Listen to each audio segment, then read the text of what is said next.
putting a gun on stage, make sure it is used by the third act. I did not die with a bullet in my head, but with the taste of champagne in my throat. The hotel doctor had brought chipped ice for a compress. Herr Chekhov, es ist von seinem Herz. Nein, Herr Doctor, a cold heart needs no ice. Instead, we chill down a bottle of champagne, and the doctor and I, my Olga, my love, my angel, we toasted nothing, drank, and then I died. An oyster cart was improvised as a hearse, and a small procession followed me through the streets. 2 lawyers compared country homes and kennels. A policeman coughed loudly, and the band played the wrong tune. I could hear it all. I could write none of it. No more writing, no more plays, no more farces. No more critics. Critics are like flies that distract the horse from his plowing. Anton Pavlovich, you should write on this great outrage. No, Anton Pavlovich, you should write on this injustice. Anton Pavlovich, write on this cause. I tell you, writers should get involved in politics just enough to protect themselves. There are enough accusers, secret police, and prosecutors in this world. But I will write this for you. The tale of a young man, son of a serf, brought up to respect rank and to kiss the hands of priests, who was thankful for every bit of food in his mouth, who was a hypocrite in his dealings with God and man. And I will write how this young man squeezes the slave out of himself, drop by drop.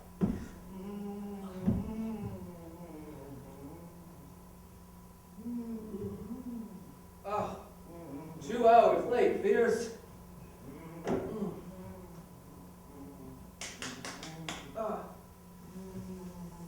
Think she's changed at all?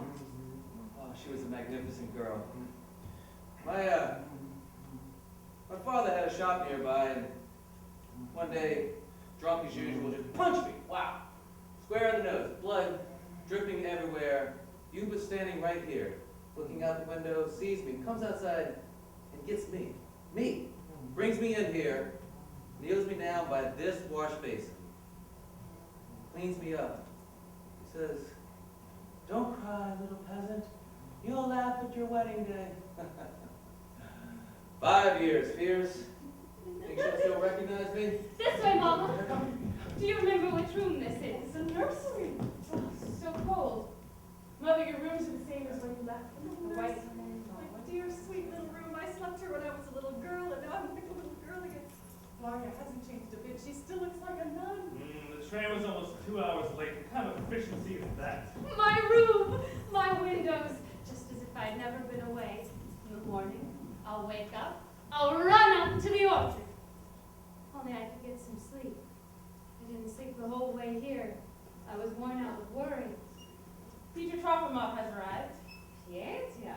He's in the bathhouse. We will not wake him. My darling Anya's home again. Home from the wars. I've had a terrible time.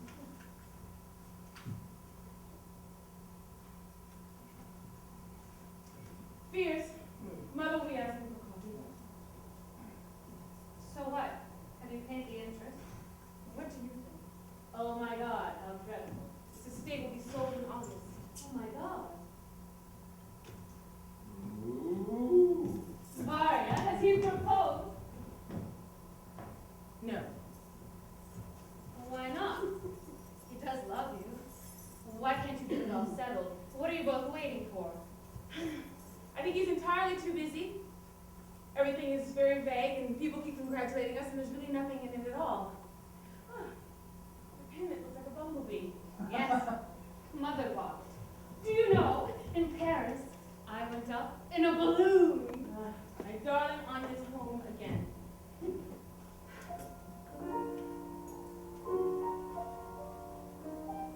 The birds are singing in the orchard.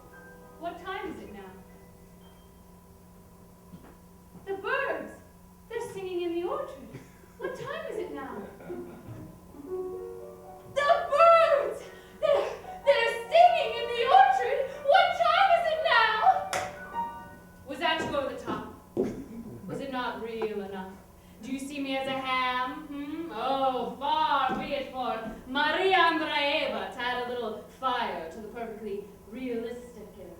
upper-class societal plays of Stanislavsky.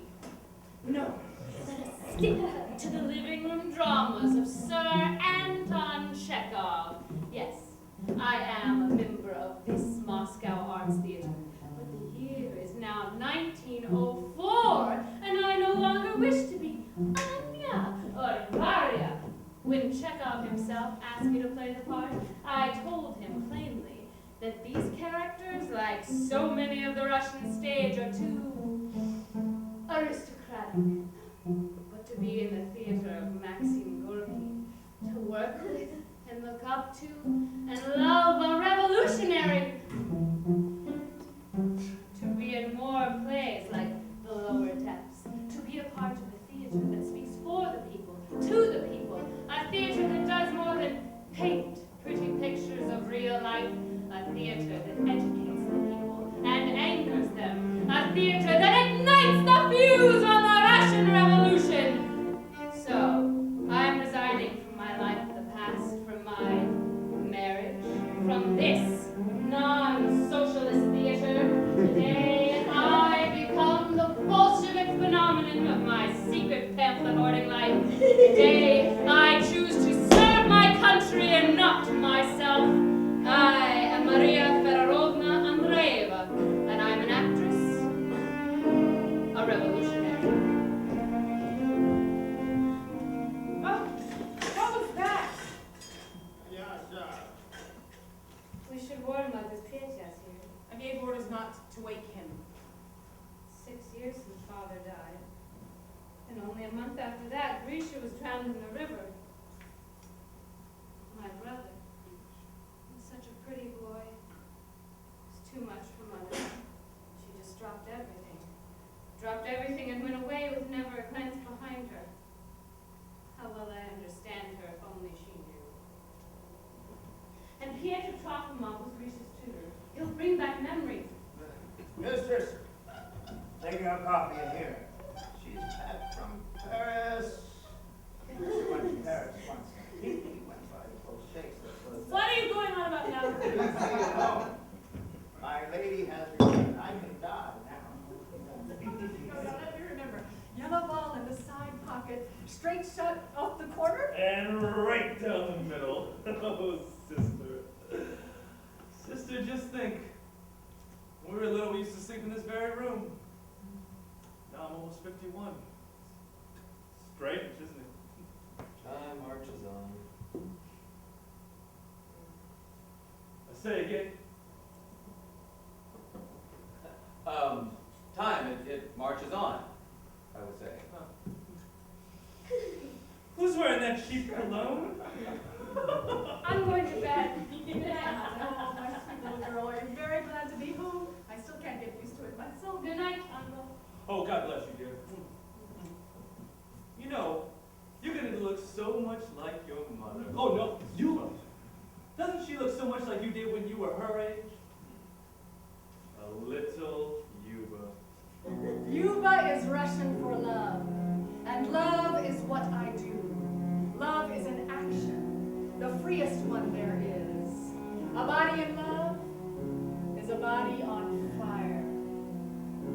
The fevered body recalls this body of work. The body politic is man-speak for the state. What then is the body minus the politic? Free, unfettered, sexual, released, chaotic, anarchic, of woman born. I am anarchy. I was the first order of humankind, and I didn't need a name then because there was no state from which to divorce myself. At the turn of the last century, I whispered mad manifestos into men's ears. But when I entered the women, the state put its foot down. A colonized species rising up, speaking for itself, wreaking havoc by choosing to love whomever she pleased. Maria! Every state I entered tried to run me underground. Emma Goldman was kicked out of America in 1919. She was met on the Russian-Finnish border by Maria Andreeva on a white carpet of snow. So much freedom could not be controlled. Freedom can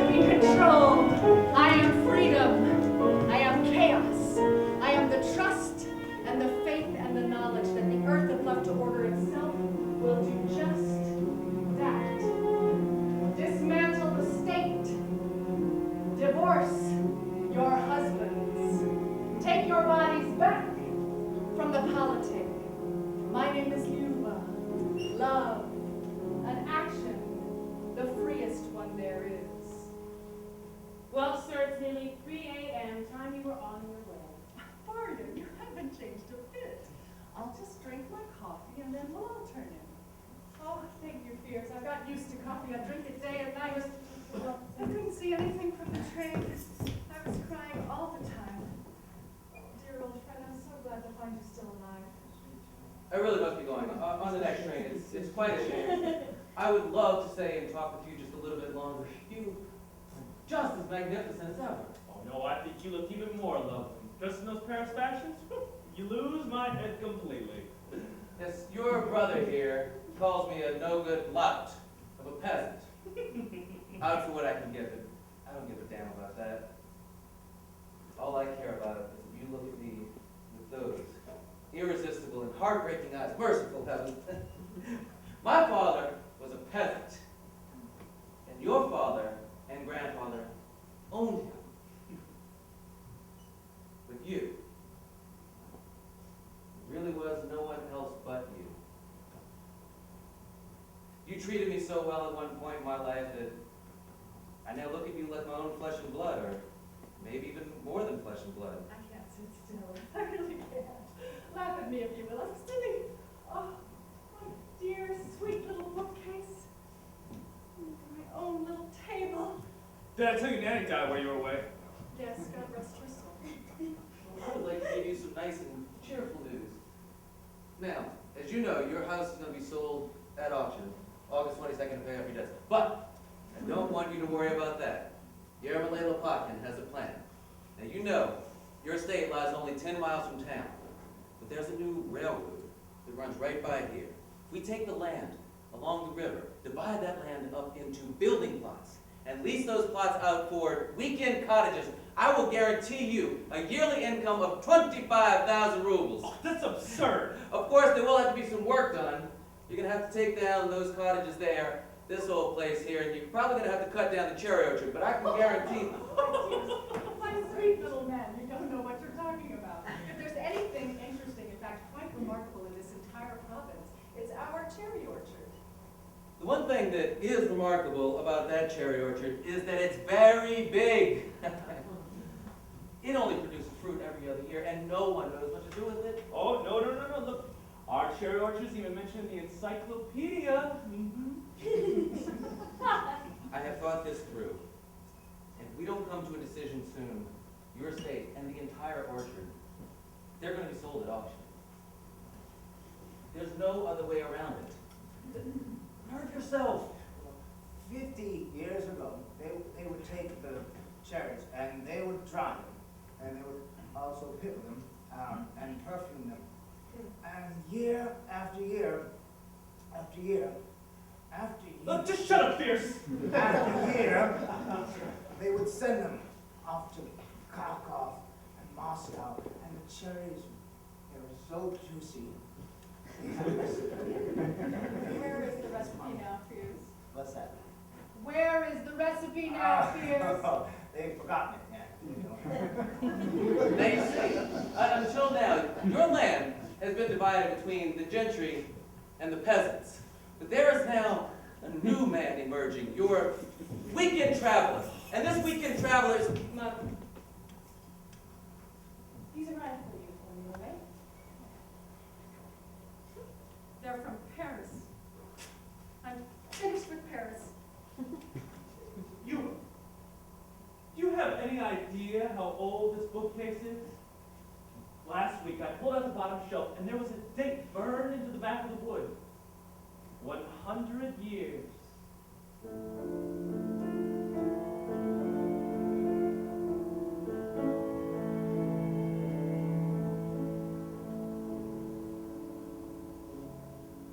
When I started my work in the theater, I wanted to give my audiences the same sense of excitement and wonderment as the spectacles my parents took me to. Now, when I was a child, My secret desire was to be a circus director. I swore an oath with my best friend and committed myself to practicing this art, which I did by hosting events at my parents' house. I had costumes and music and ringleaders, just like the real circus. And it was this sense of seriousness and realism that was important. For when my audiences came to see these shows, they had to believe that they were at the real circus. And when they came, they believed. From childhood performances to the plays of Anton Chekhov, this has always remained my goal. And in all my work at the Moscow Art Theater, I have experimented with this sense of truth and the creative energy that is inside of all of us. And do you know what I have found? There is no one way, no one method. But who is to say what is true or real? Me? The world wants to hold me up as the greatest theater artist of the 20th century. Mr. Stanislavsky. Why? There are enough stars in the heavens. I love to experience the art of the theater in myself, not myself in the theater. 100 years, isn't it so long? Dear old bookcase, wonderful old bookcase, I rejoice in your existence. 100 years has not dimmed your silent service to use the labor for generations of our family. Oh, Leonia, you haven't changed. Yellow bow on the side pockets, bank shot off the middle. I really must be going. It's quite a shame. We'd love to stay and talk just a little bit longer. I'll be back in 3 weeks' time to talk about this. Please take what I said seriously, and I'll secure you a loan of 50,000 rubles. But Would you please just go? I'm going. Vasilovich Emilievich Meyerhold. I am the best director you have never heard of. My theater, Meyerhold Theater, is a theater of action and communal expression. Actors performing a function upon the stage. There is no way to lie about that. It is, and therefore, it is beautiful. One's interior, on the other hand, can be a happy and free child. It can also be an animal of such hideous intent that it can eviscerate you.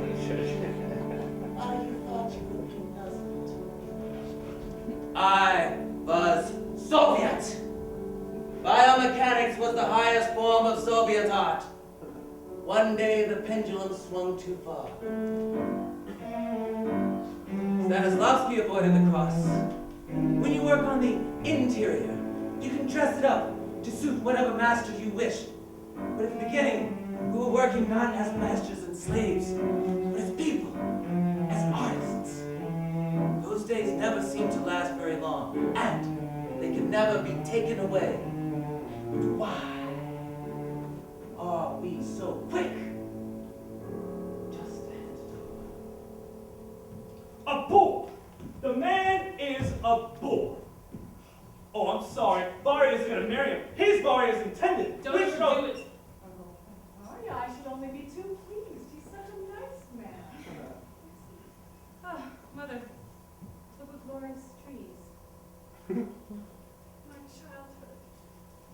My innocent childhood. This is the nursery where I slept. And I used to look out at the orchard from here. And everything was just the same in those days. Nothing's changed. White. All white. Oh, my orchard. After the damp, dismal autumn and the cold winter, there you are young again and full of life.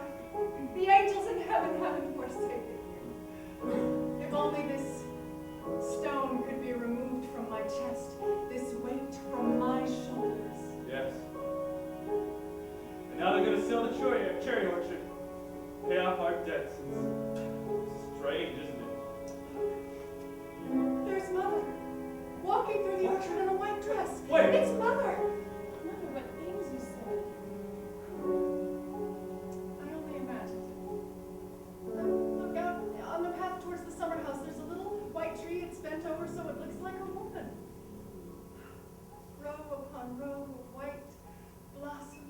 Mrs. Vanyaskaya.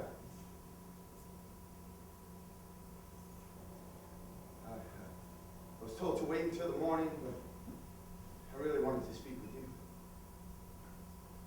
It's Pieta, Mother. Peter Trofimov, Grecia's tutor. You! I did tell you to wait until morning. My little boy drowned. He drowned in the river. Why did it have to happen? Why?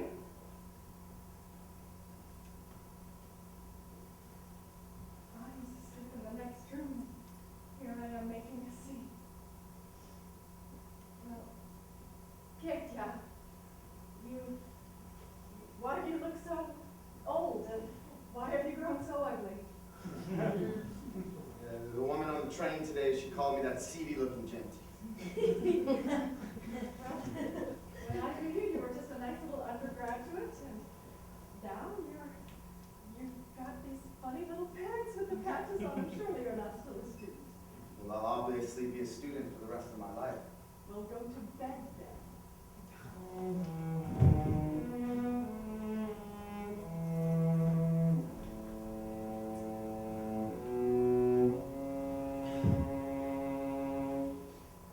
I want to live, but I cannot follow freely the pathway of my desires. Like an insatiable monster, the present envelops in its powerful and its vigorous arms the man who marches towards the future. And in that slimy embrace, sapped his strength.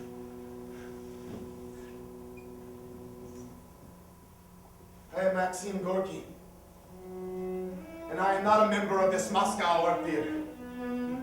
For I do not write plays to paint pretty pictures in the abstract. And I do not write to entertain. How? When the habitual dominance of the upper class has infiltrated our bodies like a cancer, and it is slowing, weakening, and deforming our group.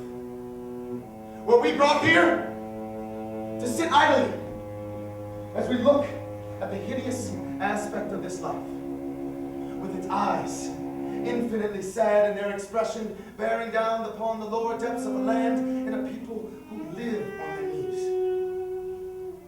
Our poor Russia is backward and crude because its masses have been steeped in centuries of ignorance and oppression. Thus, we must disdain to conceal and openly declare that our ends can only be achieved by the forcible overthrow of all existing social conditions. Let the ruling classes tremble at our silent stares. We have nothing to lose but our chains. We have a world to win. Heart, old child, suffer and bear, for better days will come, I swear. And everything will serve those who stand firm. Well, Mother's the same as ever. She still thinks money grows on trees. No, don't get me wrong, she's a lovely woman, charming, or she is my sister, and I love her very much. Well, there are extenuating circumstances, but she is what you have to call a loose woman. And she doesn't even care who knows it. You can just feel it. Anya's in the doorway. What? Anya is in the doorway. Oh, I must have gotten something caught my eye.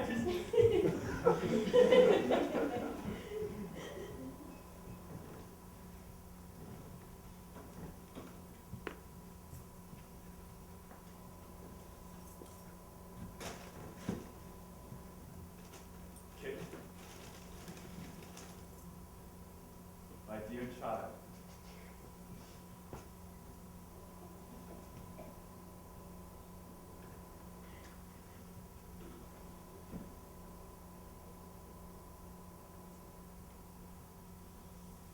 Now you know, you are more than just my niece. You are my angel. You are my entire world. Just believe me when I tell you that. Just believe me. I do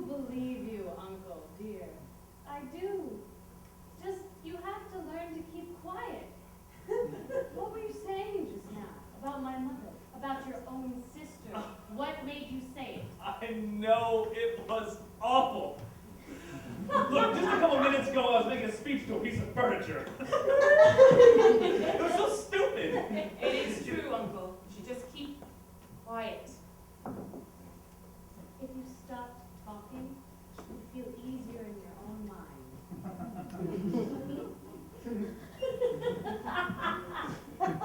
All right? I'll be still and quiet.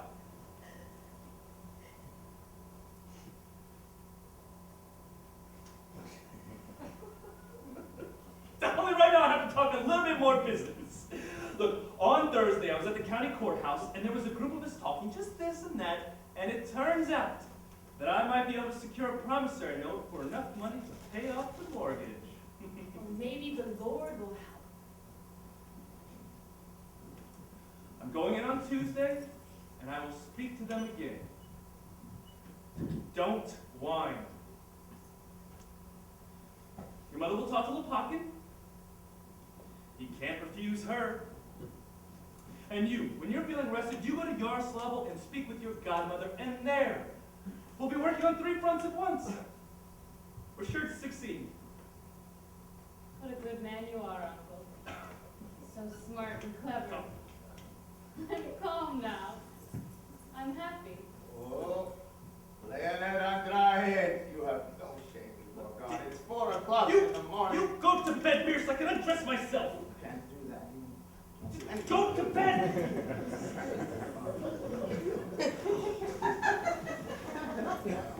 All right. Good night, my angel.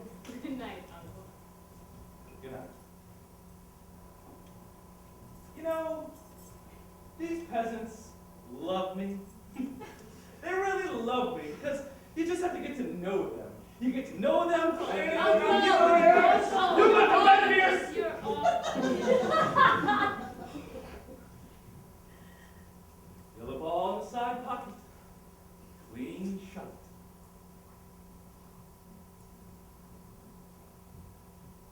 Anya,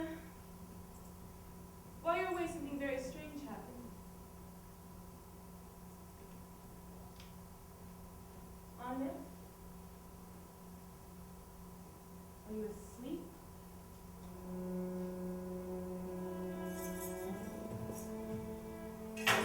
You do not see me now. It is all right. I am here. I am always here. Watching, waiting, recording. The spirit of this revolution will permeate my skin, my hair, my throat. I will accept your communion on bent knees and pray that you see me for your sake. I will rise from this position in my life and shimmy out of the pristine, white, whalebone corset and satin shoes into bright yellow bananas with feet bare and firmly planted. I will serve you. I will not serve you. I will be served by you. I will smile when I am ready, and I will sing when I am ready. The words will not get caught in my throat because they are being pushed forward by the grip of your hands on my wrists and the taste of salt in my mouth. You will accuse me and not allow me to answer. You will rape me and tell me that you love me. You will beat me to the ground and I will be convinced that I am dead. And then you will know. Somos el futuro will ring in your ears and red will burn your eyes, and then you will know me. I will kill or be killed, howling. Mea culpa's gunpowder, my enemy's death chokes me. I will blow smoke in your face, and you will think it is an insult, and only I will know it is a blessing. I am the spirit of this revolution. It is in my skin, my hair, my throat, and I will keep getting up a little bit slower and a lot more deadly.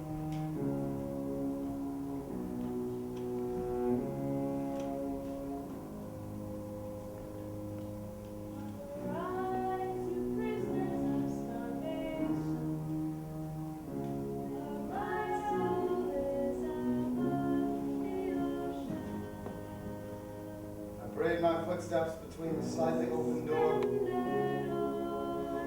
The static smell of a crowd dispersed.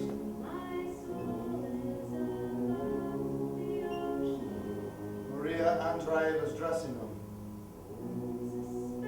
To see that face asleep, and my heart thrust itself 70,000 fathoms into the open sea, and I knew that what I dreamt of doing alone, we might do together. Gorky seemed immense to me. It was only later that I realized that he was slender, thin, that his back was bent and his chest was hollow. He had kept his hat on when he came into my dressing room. And suddenly his blue eyes shone between his long lashes. His lips formed a charming, childlike smile. And my heart leapt for joy. Yes, I loved them. Those gatherings late at night. Small table, glasses with frosted sides, fragrant baking items. The first helpless and frightened glance of my love. Sharp knife, a loaf of bread. Burn the primus at full wick if you like. Or else gathering shrimp to tie a basket if you were gone. Well, we must leave at the station. And hope that no one will find us out. Marxist Maxime on a mission to the masses in Manhattan. New York saw the arrival of a Russian immigrant Maxime Gorky. Traveling alongside Maxime Gorky was his fetching wife, Maria Andreeva. The couple will use New York as the inaugural stop on their U.S. Goodwill tour. Mr. and Mrs. Gorky, what do you think of New York City? What do you think of Lady Liberty? She's something else, And what exactly is your reason for being here in the United States? We're here to raise funds for a peaceful revolution so that Russia may be freed from her chains of oppression. Courage to all socialists! Yes, New Yorkers, the day of justice for the oppressed of all the world is at hand. Madam, what is your name and occupation? I'm Maria Andreeva. I'm an actress and member of the Moscow Arts Theater. And the man you're traveling with is your husband? Yes, of course he is. Sir, isn't it true that you've abandoned your 2 sons and your wife, and that this woman that you are traveling with is in fact your mistress? This woman is my wife in every sense of the word. I love her and she loves me. We both consider it beneath us to go into any explanation. That's not exactly answering our question, Mr. Gorky. This has nothing to do with why we're here. Welcome, he has the scent of freedom. Dust, a ray of sun. But we have found forever that blood smells only of blood. That concludes our musical program. We now continue with the latest installment of the WORK Players' production of The Cherry Orchard. Act 2. The Ranyevskayas have returned from town, are enjoying a walk through the cherry orchard. All except Lepakin, who still pursues his plan. You've got to make up your mind once and for all. Are you going to use the land for villas or not? One word, yes or no. It's so convenient now they built that railroad, we'll be able to have lunch and get back into town. Cannon off the red. Ooh, I want to get back in town and play a game. Later. Yesterday I had lots of money. Now it's all gone. Oh, look, I've just dropped some more. Why did I go into town for lunch? That restaurant was horrible. I've never met anyone as frivolous as you people in all my life. I tell you in plain Russian that your estate is going to be sold, and you do nothing. Sir, put this on or you'll catch a chill. I've never met anyone as silly as you people in all my life. I can't stand it. You're just an old woman. How's that? I said you're an old woman. I'm leaving. No, don't go. Please, what sense I've committed? I'm married a man who made nothing but debts. He drowned himself in champagne by Parisian ride in the river. There's a man in Paris who says 3 telegrams daily. Meanwhile, in another part of the glade.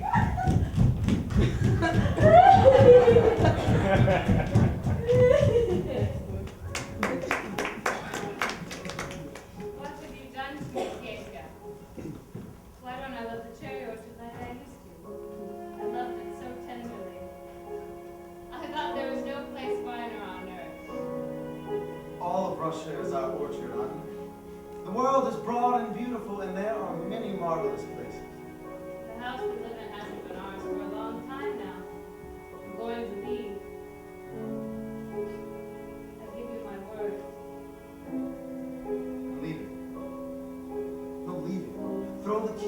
will, Anya, be as free as the wind. You put it so beautifully. Look, you have to have faith in me, okay? Now, I'm 30 years old and I'm still a student. But I've done so much already. You know, I even have a premonition of happiness. The moon is rising. Yes. The moon is rising. There it is, Anya. Happiness. It's coming closer and closer. I can hear its footsteps.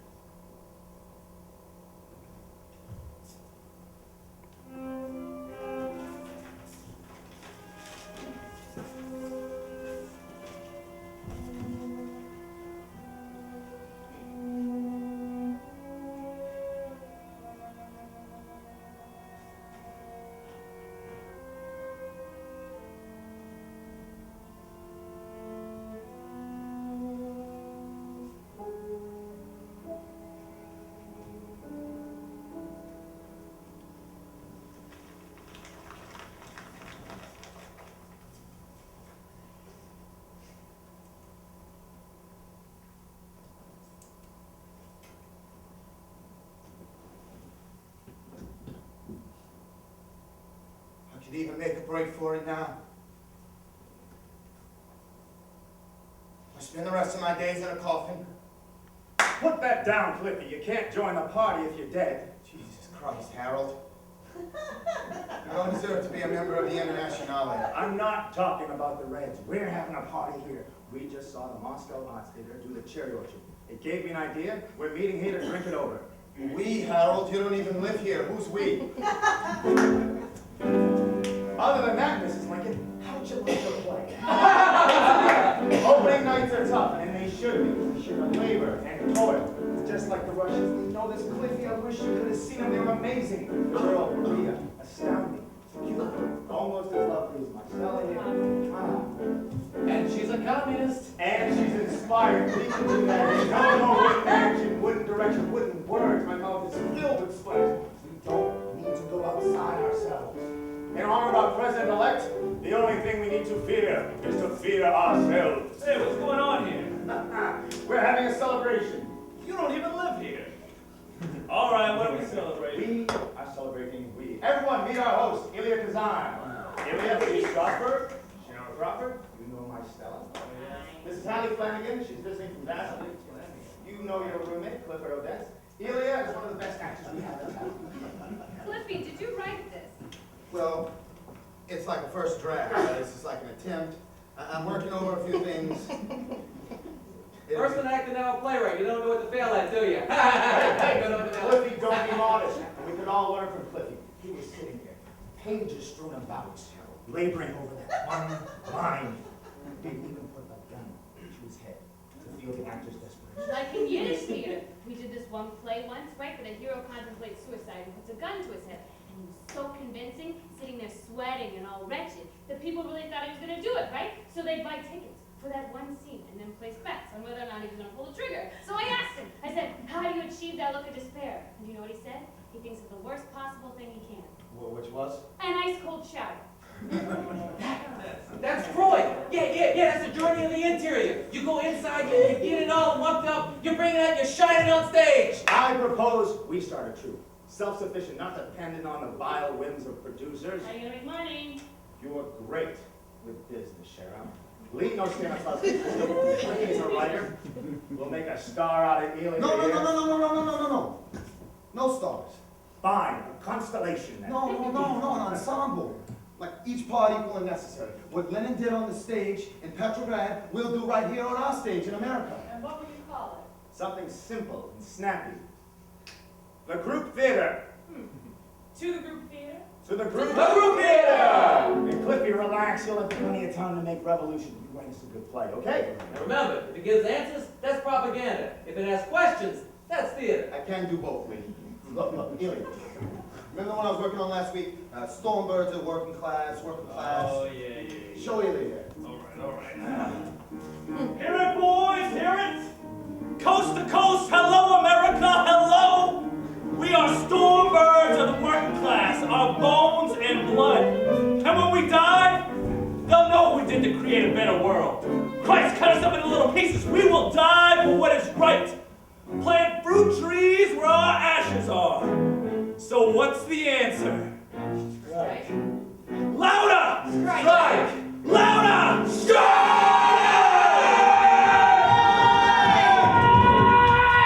Man and women of New York, do you not realize that the state, the pillar of capitalism, is the worst enemy you have? We rightfully deported Miss Emma Goldman and the rest of her seditious ilk back to the eastern environs which produce such rank fruit. It is a machine that crushes you in order to sustain the ruling class, your masters. But it is not enough to prune the tree, we have to hack at the root.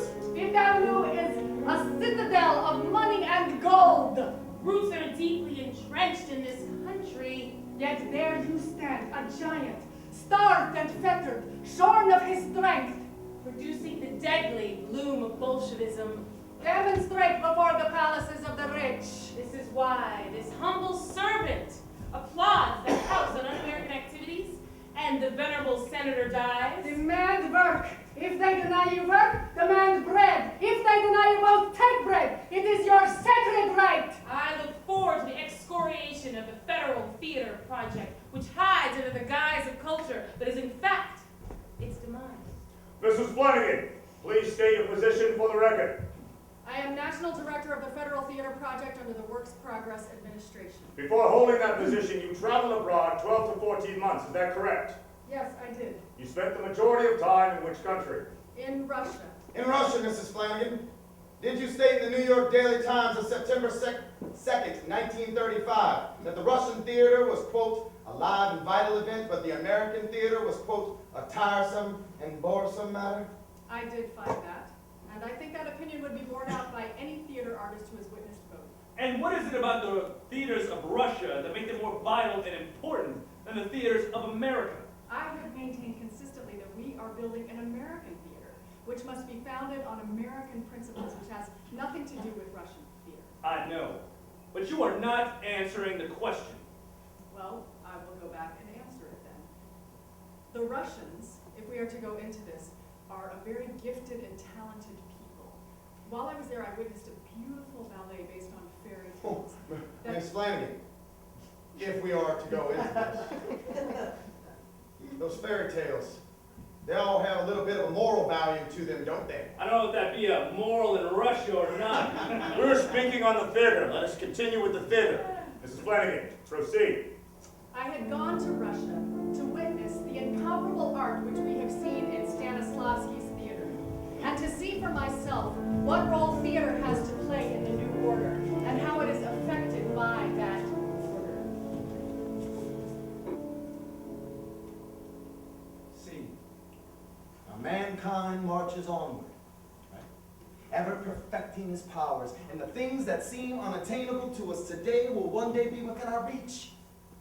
But only if we work. Only if we assist others in seeking the truth. Now, so far today in Russia, not that many people are doing this. The vast majority of intellectuals that I know, they don't work. They're incapable of work. Oh, they sit around and they talk and they talk and they talk and they talk and they talk and they philosophize and they discuss weighty issues, and all the while, poorly nourished peasants are sleeping with all manner of depravity right under their noses. And you know, it's pretty clear to me that all this talk is just to pull the wool over our eyes, and that we would all be a lot better off if we just kept our mouths shut. Well, I get up about 4 o'clock every day, work morning to night, most days, handling lots of money, my own and other people's, and you get to see who's who and what's what. You try to get some work done, and you see how few truly honest and decent people there are. Now, there's sometimes I have trouble going to sleep. I think to myself, God, you gave us vast forests, distant horizons, beautiful vistas, and we should be walking on these like giants! Oh, why giants? They're all right in fairy tales, but anywhere else they're scary. See.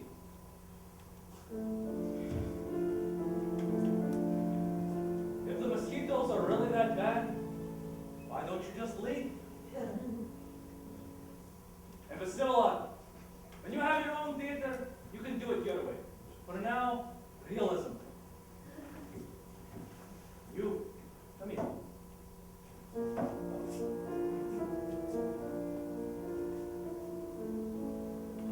Are you really that scared of giants? Meditate, if you will, on the spiritual incorruptibility of a man who held to his notion of the theater as a temple of beauty and nobility at a time when a man could have been shot for holding on to such bourgeois sentiments.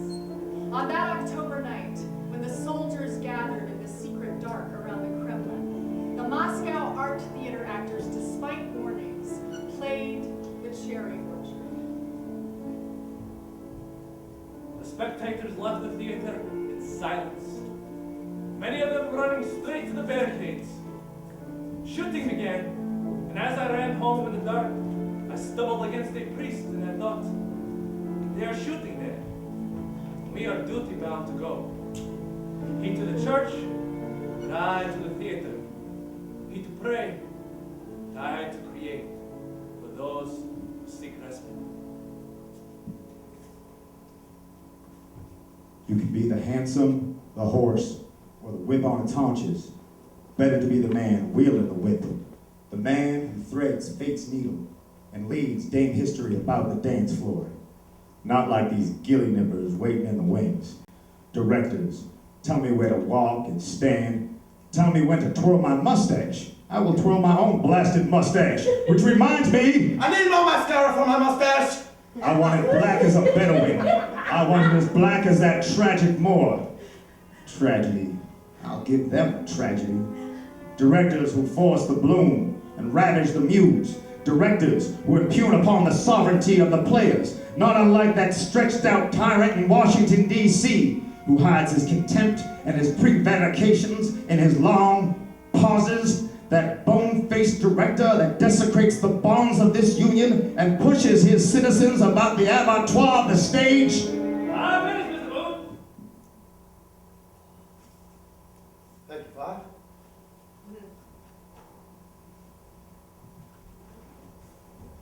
You played Lyuba in the first cherry orchard, didn't you, Mrs. Chekhov? Yes, I did, but I did not take Anton's name. But you may call me Olga, yes? Did you ever do any of the plays for my husband? I played Anya. Oh, then you are my daughter. Tell me, Stella, what brings you to Paris? I have a lot of questions for Stanislavsky, but to be honest, he terrifies me. No, he's only a direct. Don't be so afraid. That's what I always said. You are lucky to be traveling with your husband. My Anton and I were separated for a long time, but my Anton wrote me every day. If you were here, I would take your hand in my hand, and I would kiss your hand, and I would kiss your right temple, Sometimes 2 telegrams a week read over the telephone. and I would kiss you hard, hard, hard. By the Stop. end, his illness gave you euphoria. And I would kiss you till you went mad and swoon.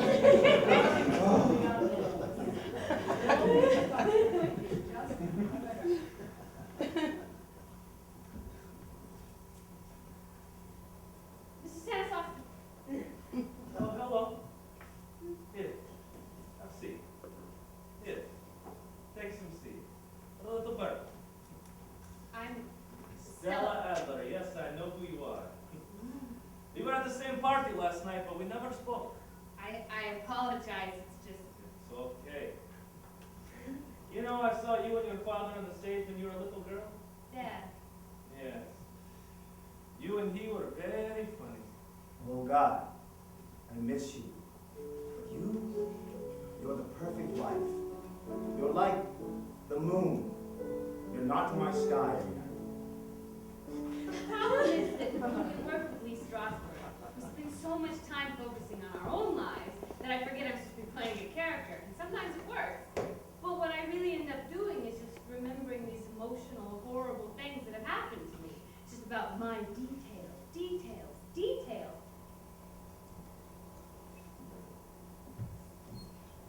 Close your eyes. Relax. Relax. Go to your favorite place when you're 13 years old. Where are you? I'm at the library. No.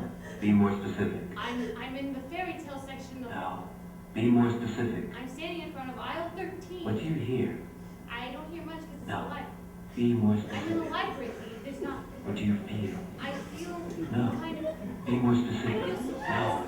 I'm not... Be more I'm not specific. allowed to... Be more specific. I- Be more I- specific. Can I go Come back? on. Can I go back and answer one of the other Deeper. questions? I've tried Deeper. to answer it, but you won't let me answer a Relax. question. I'm sorry. Let I'm me sorry. in. Okay, Let it out. Go deep.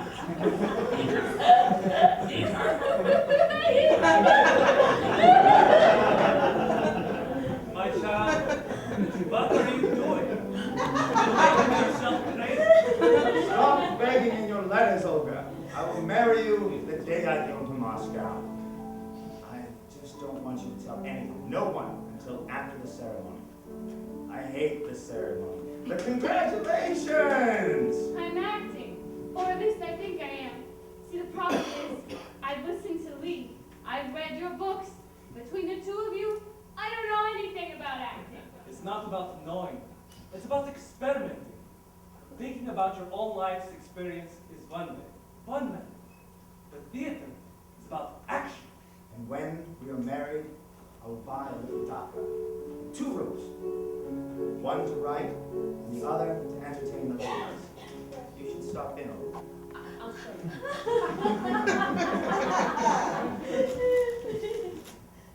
Mama, my dear, sweet, kind, beautiful Mama, I love you and I bless you. Child. Don't.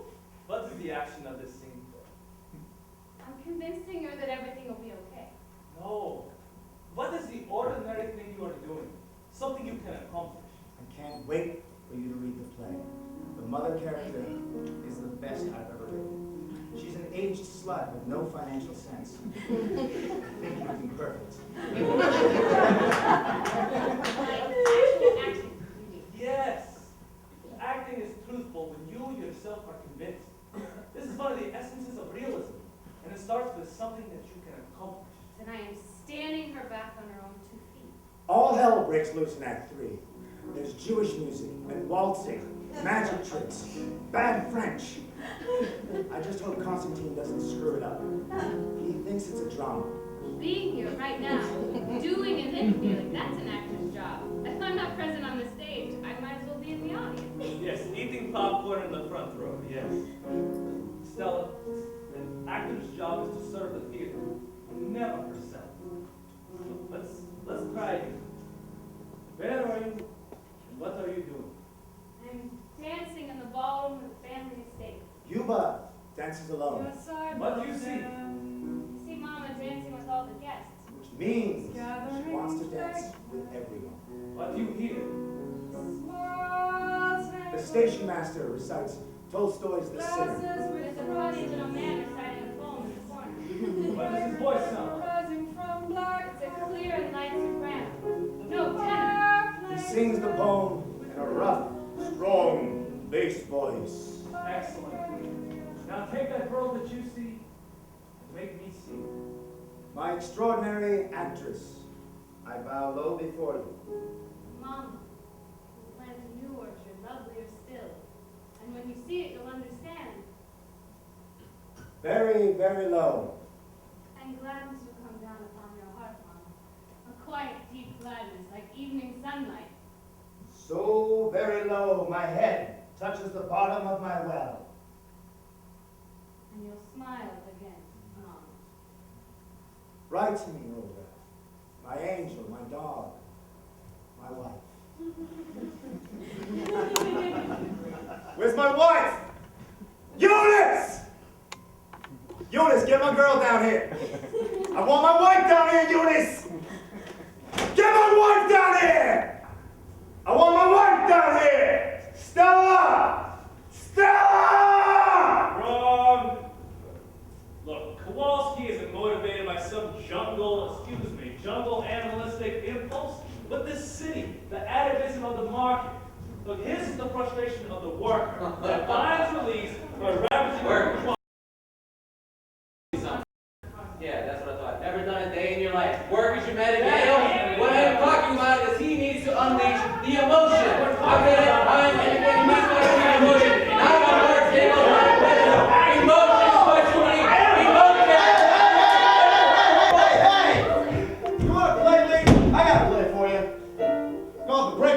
group theater. All right. Scene 1. Tumbleweed rolls down Broadway. A toothless prospector scurries down the street. As two men stand off for a duel.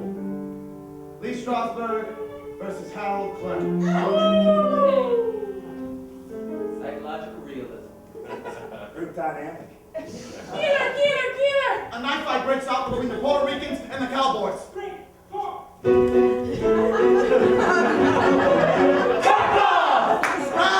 No, doesn't work. No, I'm leaving them. I'm out to Hollywood to bring the same revolutionary spirit from the stage to the screen. Now I'm talking popcorn for the proletariat, matinees for the masses, whether they be medical dramas. I'm sorry if there were complications. Your baby was born bourgeois. No! Or a mulch stick. Religion is the opiate of the masses. Or a musical. Oh, yeah, gang! We can put our own little proletariat show on right here in the barn! Yay! Hey, you can do the directing. Yes, I can. You can do all that spit singing. Shirley, you can take the tickets. Yes! And Stella, you go beat up all the scabs. I'm leaving Lee Strasberg and Cheryl Crawford to that fiefdom in New York. I'm the king of the world! Iceberg! Leaving Howard Clem and Stella to their romantic civil wars. But where will I go?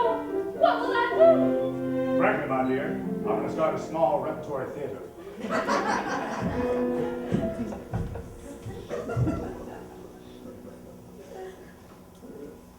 They sent you to terminate my direction? They told me that you had gone totally insane. That your methods were unsound. You find my method unsound? I don't see any method. You an actor? I'm a director. You neither. You're a hack sent by producers who don't like the playbill. 20s, we were alone and silent. What really broke us up, what really broke up that group theater, was when Stalin signed a non-aggression pact with Hitler. Now, Hollywood, it might have compromised our spirits, but seeing that communism was just another tool that the powerful wielded, that just about broke our moral compass. Yes, I love them. Those gatherings late at night. We disturb no one. Gorky, did you write Leonard's letter? We do not wake the sleeping servants. Gorky, did you do it? And if I did, Maria. Gorky.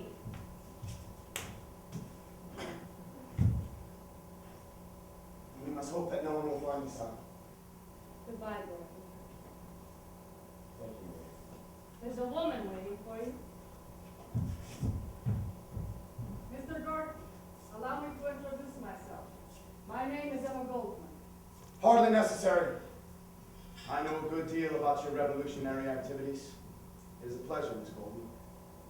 I hope you will believe me when I say that though an anarchist, I had not been naive enough to think that anarchism could arise overnight from the debris of old Russia. Well, if so, then how can you be so perplexed by the imperfections you now find in Soviet Russia?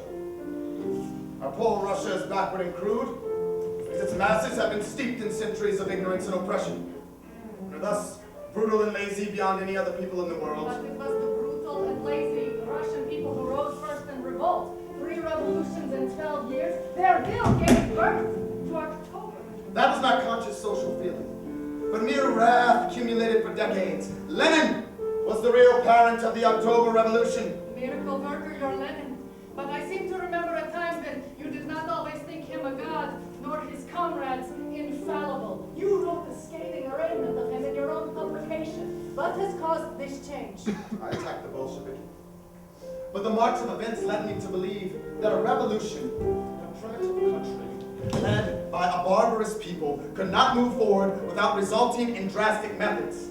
And the suppression of the rights of the individual for the sake of the whole was unavoidable in the revolutionary struggle. Maxim Gorky, how can you of all people say these things? Miss Goldman, I think it is time that you go back to your country. This is my country. I'm talking about America. I can never go back there. Sic semper tyrannis. Other than that, Mrs. Lincoln, how did you enjoy the play?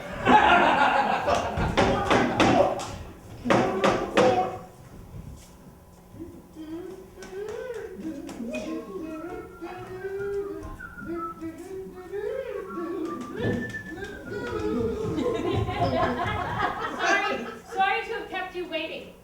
Oh, don't worry about it. Good job. Do you believe theater's a weapon? I believe theater is a great educational force. I think it is an entertainment. I think it is an excitement. I think it can be all things to all men. Yeah, you think theater's a weapon? I believe theater can be a weapon for teaching class consciousness. It should give the public something vital and alive. It should stress strikes and anti-lynching things, and it should show love. Yeah, well, do you think theater's a weapon?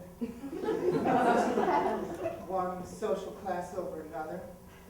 I think we would have very dangerous ground if we renounced as subversive any play which favored one character with a political faith other than our own. Well, our tax dollars are supporting your belief that theater is a weapon that should stress social consciousness. Thank you. When I say a play is socially conscious, I mean it has something to do with the world today. Mrs. Flanagan, the world is changing. And the theater must change with it. So you think theater's a weapon? If the theater is to be of use, it must divorce itself from expensive buildings, elaborate sets and costumes, above all from actors who want to show off or make money. You're not answering the question. If the theater can do these things, then it may become, as it once was, a place where an idea is so ardently enacted that it becomes the belief of actors and audiences alike. So you think theater's a weapon? It's a hat. It is a hat. It's a hat. It's a hat.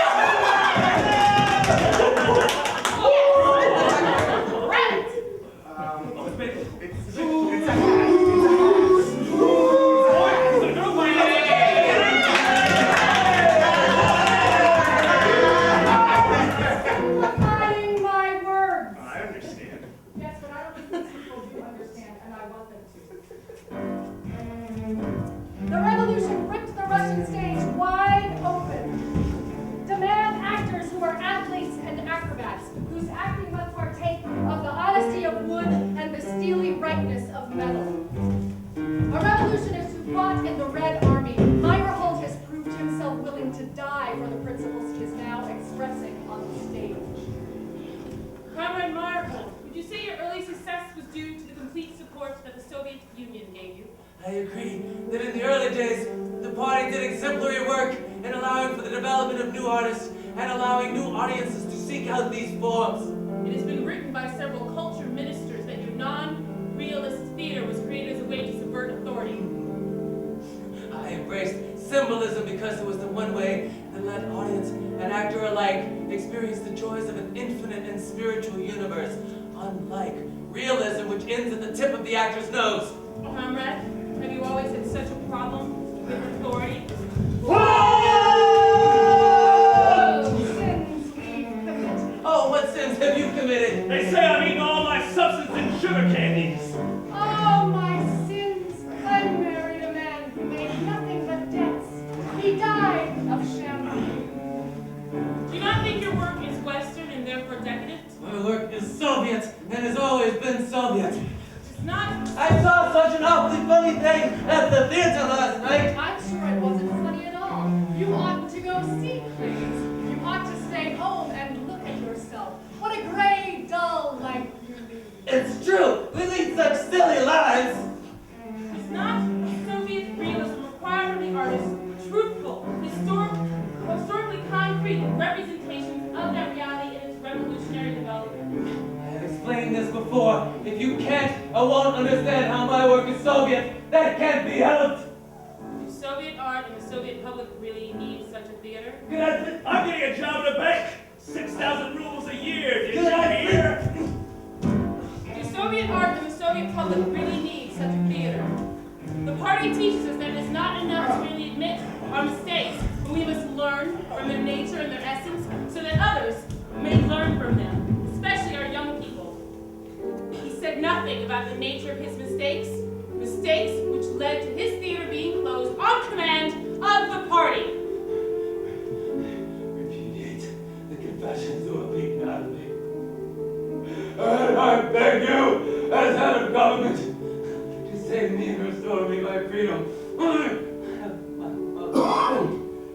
wish to serve her the remaining years of my life.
My name is Hallie Kazan.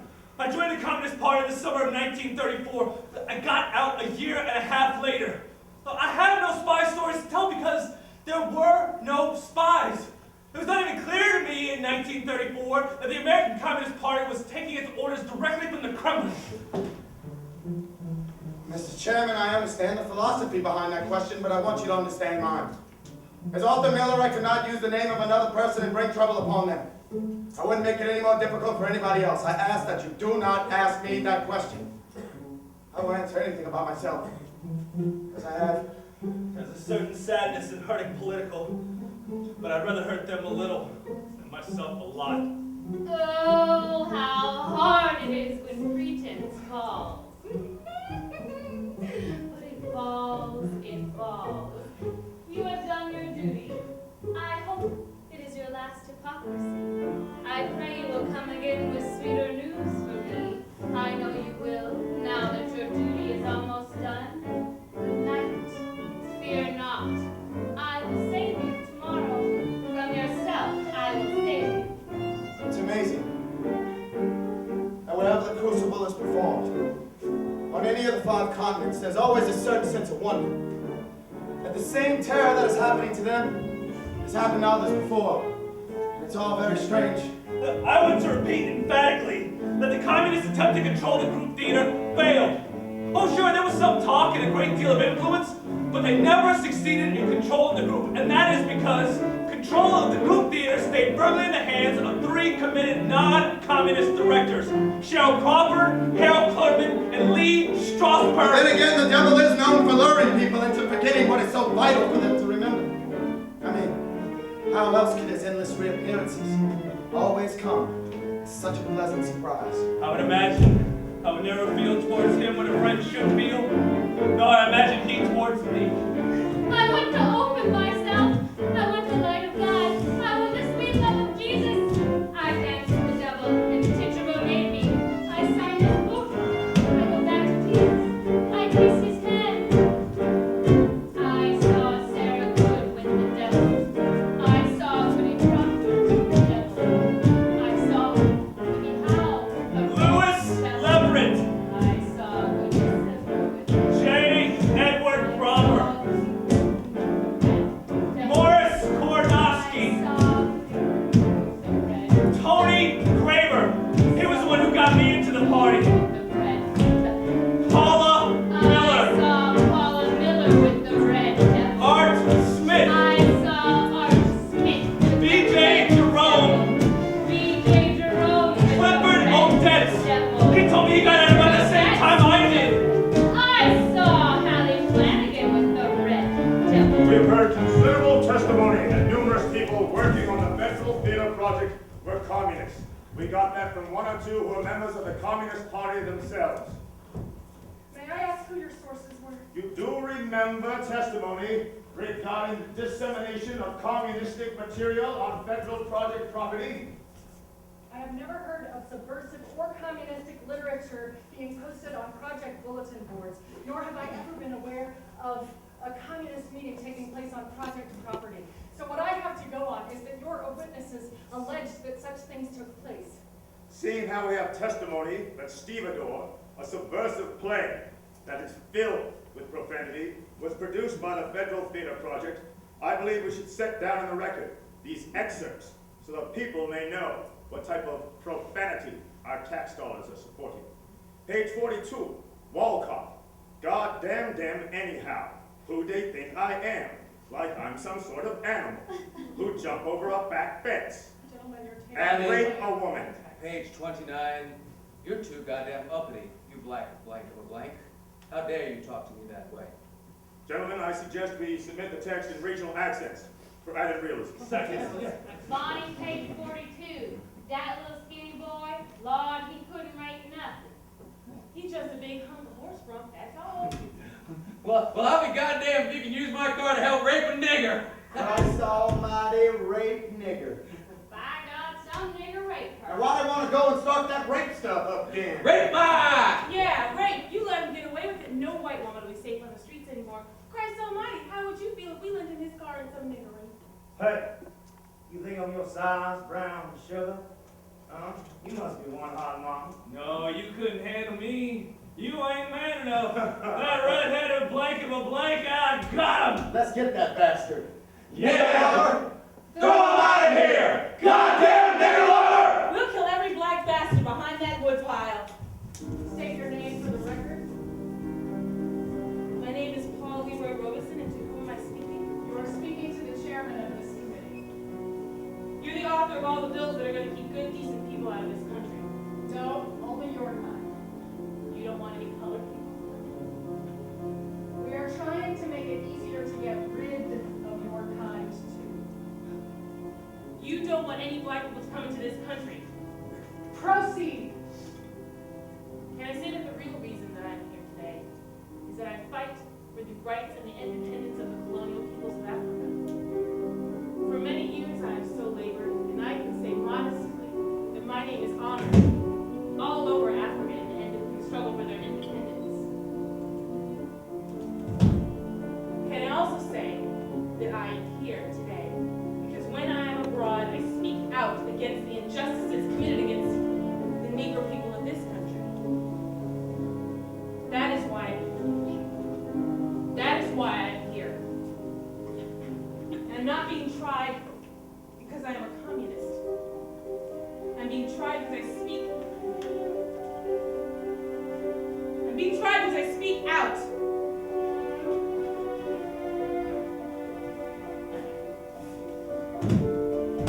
My mother was born in your country. She was a Quaker. She baked bread for Washington and his troops. Washington and his troops as they crossed the Delaware. My own father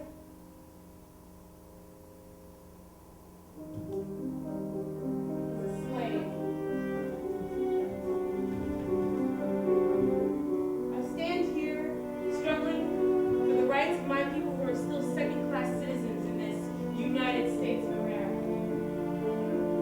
They are in Washington. They are in Alabama. They are in Mississippi. We want to shut up every Negro who has the courage to fight for the rights of his people and for the rights of workers. And that's why I'm here today. Sic semper tyrannis. Act 1. This way, Mama. Do you remember the truth? The nursery, my dear sweet room. I thought you and I were little. I march on. The smallest room in the estate. The diminutive furniture, the unused toys, nursery, though there are no children. Act 2. Mankind marches onward, ever perfecting his powers, and the things that seem unattainable to us today will one day be within our reach.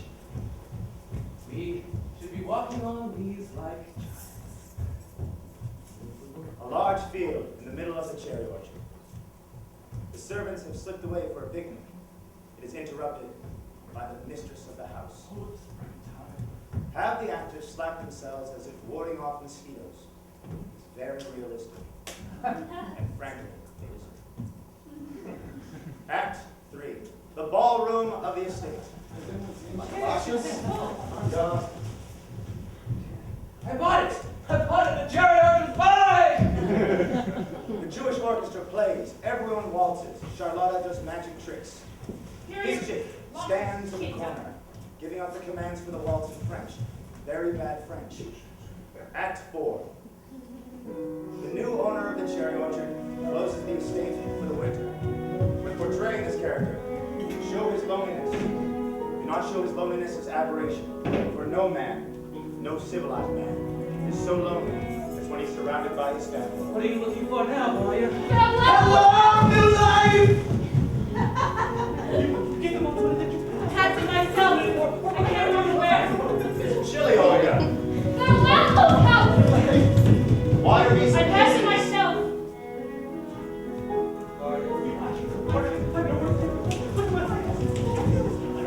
I'm coming Tuesday. Come on, everyone! Let's have some champagne! I didn't think to get any from town, and there was only one bottle at the station. Well, what's the matter? Don't any of you want any? Well, fine. I won't have any either. And at 8 rubles a bottle. But do bear in mind, ladies and gentlemen, that the train leaves the station in 46 minutes. That means we have exactly 20 minutes to leave here. Do make a little haste now! Fast trains have started running, Olga. And I'm leaving tomorrow. I can't stay here. My indigestion. Actors, audiences, directors, telephones, God knows what else. I'll see you in a week. Here, old son. Have some money for the journey. I have some right here that I did from a translation. Oh. I planted nearly 3,000 acres down to poppies. And when those poppies were in bloom, oh, what a sight they were. I made a clear 40,000 rubles off of them. So what I'm saying to you is this. I have 40,000 to loan. Why turn your nose up at it?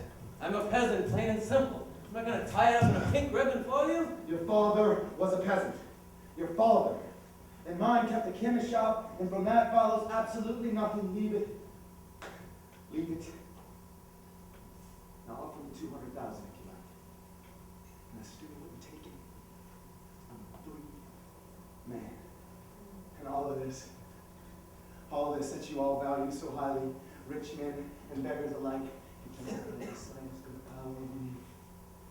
It's just a tangled mess of thistledown drifting in the wind. I'm strong and I'm proud. You know, mankind is marching towards a higher truth, towards a higher happiness, and it is possibly greater than any happiness we will ever see in this lifetime. And I, good sir, am in its foremost ranks. You'll get there, will you? I will. Has been sent to the hospital? Olga, they had me in the bed like a pregnant woman for a week. Has someone taken Fierce to the hospital? They only let me eat eggs. Have they taken Fierce to the hospital? 8 eggs a day. Mama says we mind waiting until she's gone before cutting down the orchard. Of course, it's the peasant. Hey, you peasant! Quit cutting down the orchard! We really ought to be going. We're already running late. Who smells like Eric? Goodbye, old house. Farewell, old grandfather house. Winter will come, spring will come again, and you won't be here anymore.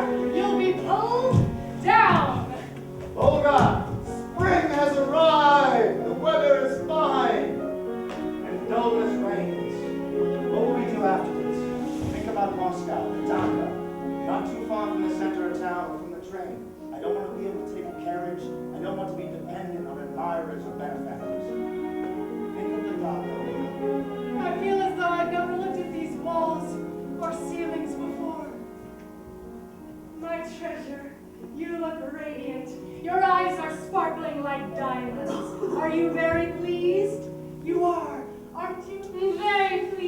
Mama. There's a new life beginning. She's right. Everything turned out quite well. Before the geriatric was sold, we were at our wits' end. And now there's no turning back. We're really very calm, even quite happy. I'm getting a job at a bank. I'm going to be a financier. Yellow ball in the side pocket. And you look better than you have in years, Lyuba. Yes, I'm feeling much better. I'm getting sleep at night. You should take my things out. It's time. My darling, we'll be separated again. I'm off to Paris. I'll live there for a while off of the money your great-aunt sent from Yaroslav to buy the estate. Dear old auntie. Then afterwards, we'll travel to Switzerland, where I will bring nothing with me, not even a jacket. I will bring my little wife and an empty suitcase. You'll come back soon. Soon, won't you, Mama? I'm going to study and take my examinations, and then I'm going to work. I'm going to help you. Mama, we'll read all sorts of books together. We will, won't we? We'll read in the autumn evenings. We'll read lots and lots of books, and a marvelous new world will open up.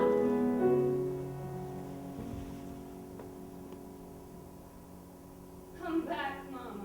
I will, Precious. Everybody's left us. Even Varya's gone. Suddenly we're really quite useless. We had only 5 more years. Just 5 more years of life, Olga. Then let old age lay hold of us. Don't grow bitter. I kiss you ardently. Where are you off to now, Varya? Me? To the Robeson. That's in Yashnevo, isn't it? That must be 50-odd miles from here. So there's to be no life left in this house, eh? Where could I have put it? Perhaps I put it in the trunk. Yes. There will be no more life in this house ever again. I'm off to Kharkov on the next train. I've got plenty to do there. I've left Yapakodov in charge. I've taken him on. The carriage will be here in 10 minutes. I'm living with 2 things on my mind. One is old Fears, who's ill. Mama, Fears was taken to the hospital this morning. Yeah. My other worry's Varya.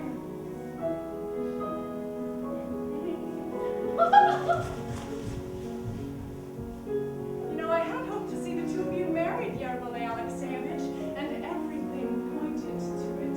She loves you, you're fond of her, and yet the 2 of you seem not to be able to communicate when you're in a room together. It makes no sense to me. It makes no sense to me either. In fact, I'm ready to do it if you like. I don't think I'll have the courage once you've gone. That's an excellent idea. It'll only take a minute. I'll call her at once. We even have champagne, appropriately enough. Wonderful. Varya, come along. Drop what you're doing. Remember, you tell no one wants to know until Yes, after. I love them. I hate the ceremony, the congratulations, Small and that glass of champagne we have to hold with a vague smile. This time last year was snowing, remember? Fireplace. Now it's calm and sunny. It's a bit cold, though. 3 degrees of frost, I should say. I haven't looked yet. Besides, First, the thermometer's cold. helpless and frightening glance of my love. Mr. Lopaki. Yes. Coming. I'm coming. Well?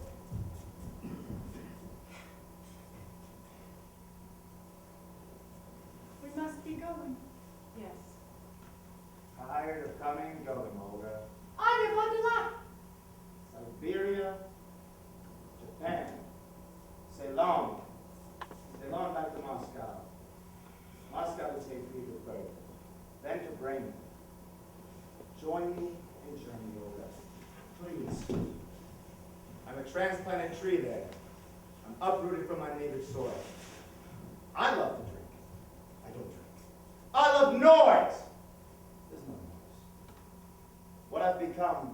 transplant a tree with a problem to solve. Set down roots, or wither and die. Well, it's time to go. I left some things in storage, so I have to keep it locked up. Oh, the sights these walls have seen. It is in my skin, my hair, my throat. When I look over the road of my long life in art, I want to compare myself to a gold prospector. Cry for Ranyevskaya, the ship is sinking. I served a man, a country, and a cause for all my life.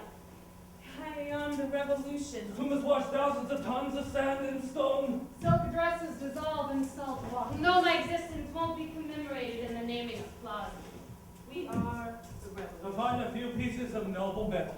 As long as there is an ocean and an ocean floor, I will be here in your midst, raining down with every storm. I will die with the satisfaction that I stood by my choices until the end. Theater is a weapon or a tool. The difference is fear. Mr. Gorky, few images are more deflating than the one in the mirror.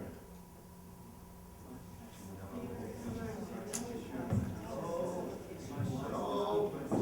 Hello? Hello? Oh, no. Oh, my. They locked the door, and they left without me.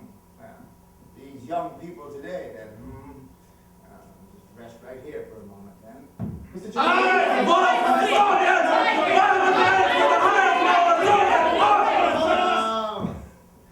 He went off with his summer coat. He didn't take his winter coat. He's still a boy, even though he's 50. Oh, these children today, I would have told him then. I was going to take his coat.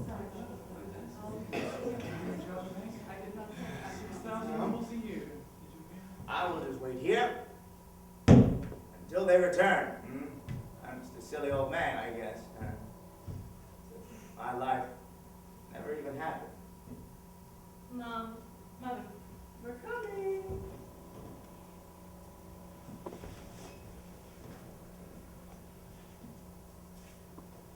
Anton, the doctor has brought ice.